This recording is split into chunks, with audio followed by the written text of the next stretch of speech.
9 News Mornings at 5 a.m. starts right now. We start with the wildfires burning in our state. Some of those fires have been burning across Colorado for weeks, and a new fire requiring state resources popped up yesterday. Thanks for joining us. I'm Corey Rose. And I'm Lauren Scafidi. Governor Jared Polis declared a disaster emergency for the Oak Fire. It's burning down near Pagosa Springs. 9 News reporter Janelle Finch joins us with the status of all of the fires in our state. Janelle? Good morning. At last check, the Oak Fire is burning at about 150 acres. With the governor's disaster emergency declaration, the National Guard is now able to help fight the flames. This newer fire is burning just as the Leaf Fire in Rio Blanco County continues to grow. That fire is up to more than 113,000 acres, making it Colorado's 5th largest wildfire in state history. After 6 red flag warning days in a row, Sunday finally brought a break. Meteorologists say winds died down a bit, giving firefighters a little more control. Well, weather's been pretty much the driving factor day after day as far as the spread of this fire, that and the fuel conditions, but those two things really go hand in hand. Another fire near the town of Craig briefly prompted evacuations yesterday. As of 10 p.m. last night, the Moffat County Sheriff's Office says the fire is under control. MCSO says it'll provide a full press release on that fire later today. Janelle Finch, 9 News. Good information there, Janelle. And just firefighting conditions, want to get you a little overview about them. And this is generally speaking, this will vary a little bit by the fire, but generally speaking, firefighting conditions both today and tomorrow will be on the good side. Lighter winds, cooler temperatures today. Temperatures take up a little bit tomorrow. I'd put this kind of yellow-green for tomorrow, and then by Wednesday and Thursday, it does start to get breezy and warmer again. Some signs, though, that later this week, Friday and Saturday, we'll get some beneficial water-producing, rain-producing storms for us, which hopefully will help things on out. Certainly think about all those firefighters bravely battling those blazes. Fort Morgan looking calm out there this morning, and temperatures on the cool side. We're at 52 for us in Denver right now. That is our coolest morning so far this month for us here in the Mile High City. Temperatures 50s for us Eastern Plains, 30s and 40s in the high country. And that radar, pretty quiet right now. Just a few showers out across the Eastern Plains today. 83 for us, isolated storms south and east, mostly sunny skies. And those overall headlines, we'll get some storms back into the picture this weekend. I'll have details on those and a full look at that toasty 7-day forecast in just a few minutes. Erica. All right, Chris, thank you so much. Right now, as you get ready to head out the door, I-25, we've got that overnight road work that has not quite cleared yet. It's on that northbound side. We can see it in a couple different cameras this morning here at our 8th Avenue camera, as well as our 20th Avenue camera here, Mile High Stadium exit. So not seeing a whole lot of volume along this stretch. A little bit tough to tell, but as those headlights kind of pass by, we can see that there are cones blocking all but the far left lane.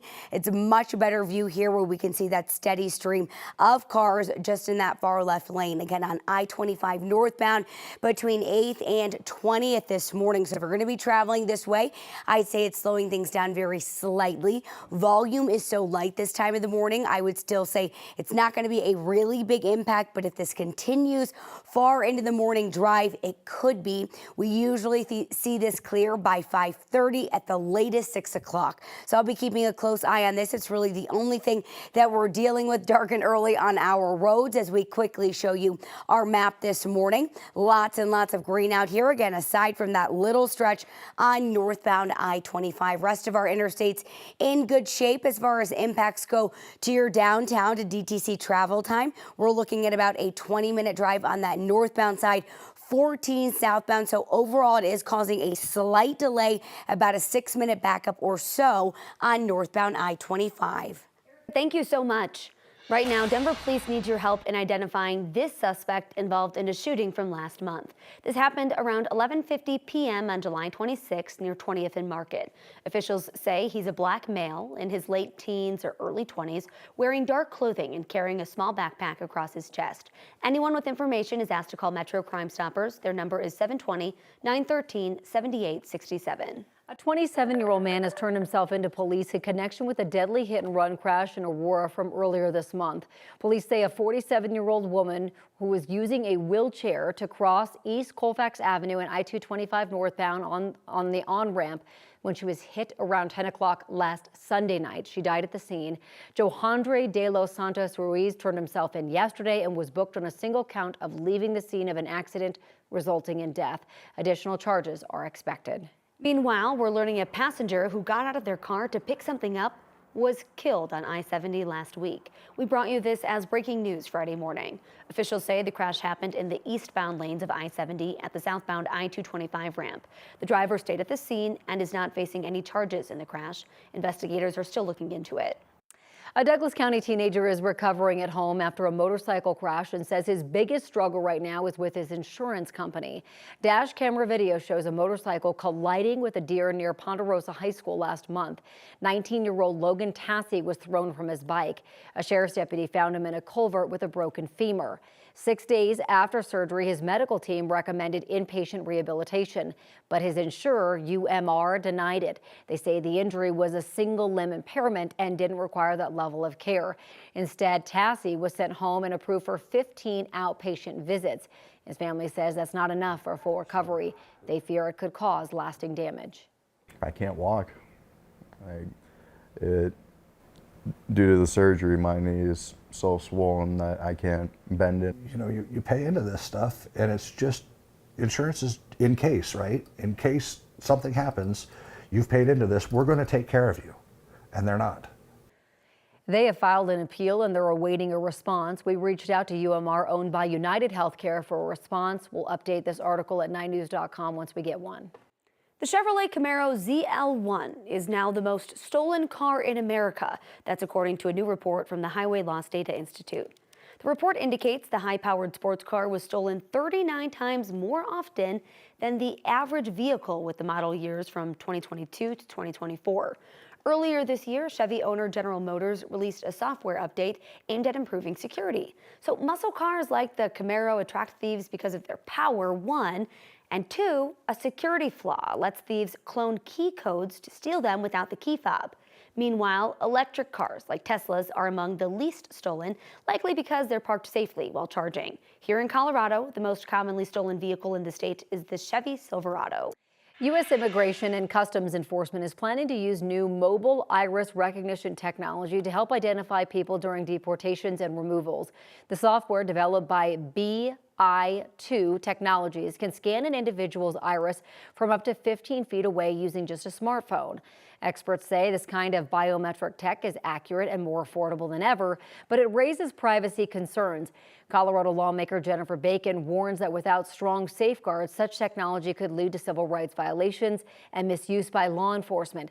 She stresses the importance of protecting due process and preventing profiling, especially when AI systems can carry biases. The notion that ICE is going to use it, quite frankly, to do some of those things actually scares me a little bit, because that's what we were in fact trying to get ahead of. Some Colorado police departments already use facial recognition technology under strict rules, but ICE's plan has sparked debate over privacy and oversight. ICE says it respects civil liberties as it employs technology to enforce immigration laws. U.S. Immigration and Customs Enforcement is now hiring people over 40 and offering $50,000 as a signing bonus for new recruits. Congress recently gave the agency nearly $30 billion to expand, so Homeland Security is opening up the agency doors to applicants of all ages, including seniors. The agency's recruitment website features Uncle Sam with a tagline that says, quote, "America has been invaded by criminals and predators. We need your help to get them out," end quote. Officials say 80,000 people have already signed up. Today, lawyers for President Trump and California Governor Gavin Newsom are going to be in court over Trump's controversial deployment of the National Guard during protests in Los Angeles. Last June, President Trump deployed 4,000 Guard troops during protests over immigration raids. He says the troops were deployed to protect federal buildings and didn't engage in any law enforcement activities. But Governor Newsom says that move broke a nearly 150-year-old law that stops the military from acting like a police force. This case could redefine how much control a president has over the military on U.S. soil.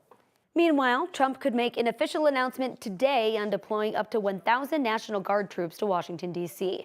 This is according to one defense official and two U.S. officials. The president has been trying to boost security in the Capitol. However, the National Guard would mostly focus on supporting the local law enforcement with administrative help and protecting federal personnel and property.